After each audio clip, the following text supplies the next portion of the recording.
तीनों को मौका दूंगा बिना लड़ाई के। मैं मौका दूंगा। नोमानी साहब, अब मुझे ये बताइए कि जो इन्होंने कहा, अब उसका काउंटर दीजिए फैक्ट्स के साथ कि ये आदमी झूठ बोल रहे हैं और गलत बोल रहे हैं। यह बिल्कुल यह निराधार है। हाँ, कुरान कैसे? कुरान की व्याख्या का सिद्धांत यह है कि तमाम आयतों को, एक आयत यहाँ है दूसरी आयत वहाँ है, तो दोनों में जो है विरोधाभास नहीं होना चाहिए। तो कुरान में वही सूरह मुम्तहिना में और सूरह दूसरी जगह जो है, हाँ सूरह तौबा जो है, तो दोनों में जो है वहां जो युद्ध स्थिति में जो कृष्ण ने अर्जुन से कहा कि तुम्हारे शत्रु जो युद्ध क्षेत्र में वो सफाया कर दो, जो है उनका जो है, उसी तरह जो युद्ध स्थिति में है जो लड़ाई कर रहे हैं वो, और जो समाज में जो है किसी जो है मुआहदे के तहत जो है एग्रीमेंट के तहत, अगर जैसे भारत में जो संविधान जो है दोनों के बीच में मुआहदा है, एग्रीमेंट है, तो ऐसी स्थिति में दोनों जो है सांप्रदायिक सौहार्द के साथ। अब मुझे एक क्लैरिटी दीजिए, एक सेकंड सर, हाँ माइक लेके बोलिए। अच्छाई और बुराई में कृष्ण ने कहा कि बुराई के लिए, बुराई के खिलाफ लड़ो।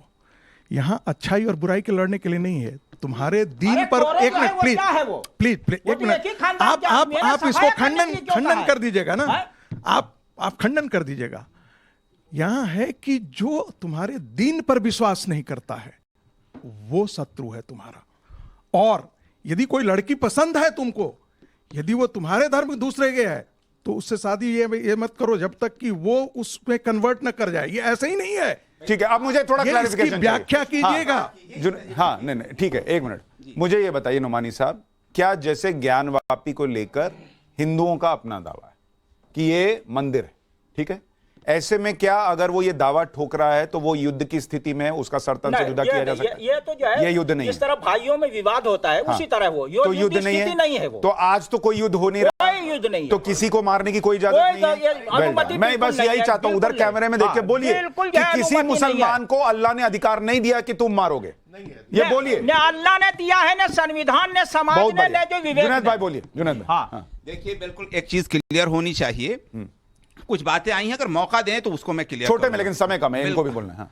देखिए, एक चीज तो बिल्कुल क्लियर होनी चाहिए कि हम जिस चीज से समझौता कर लेते हैं, इस मुल्क के संविधान से समझौता कर लेते हैं, अगर इस मुल्क में इस्लामाइजेशन की भी, इस्लामी कानून को लागू करने की बात करने की कोशिश करेगा तो अकॉर्डिंग टू इस्लाम गलत होगा। ओके, रह गई बात, कभी भी किसी को सजा देने का अधिकार हुकूमत को होता है, व्यक्ति विशेष को नहीं होता है, समाज को नहीं होता है। ऐसी स्थिति में किसी को भी कोई जुर्म भी कर रहा हो तो अपने हाथ में कानून लेने की इस्लाम इजाजत नहीं देता। क्लियरली कहता है कि अगर कोई पैगंबर का अपमान भी कर दे तो आप एफआईआर करेंगे, सर-तन से जुदा नहीं करेंगे। नहीं करेंगे, राइट। अच्छा, अब आगे की बात अभी सुन लीजिए। अभी जब तक न्याय जो है प्रक्रिया पूरी नहीं हो जाएगी, हुकूमत को भी अधिकार नहीं है। समय नहीं बहुत सी भ्रांतियां। आपको एक चीज बता दूं, मक्का के फतह का इन्होंने जिक्र किया। मैं एक छोटी सी बात बता दूं, मक्का फतह हुआ था सिर्फ इसलिए कि प्रॉफिट मोहम्मद के जो दोस्त नॉन मुस्लिम थे, जो काफिर थे, तो उस कबीले के लोगों को जब सरतन से जुदा किया मक्का वालों ने, तो उस कबीले के लोगों ने कहा कि अब आप इनका बदला लीजिए, इसलिए प्रॉफिट उन काफिरों का बदला लेने के लिए आए थे और मक्का फतह हुआ था। ये मैं हिस्टोरिकल एक फैक्ट बता रहा हूं।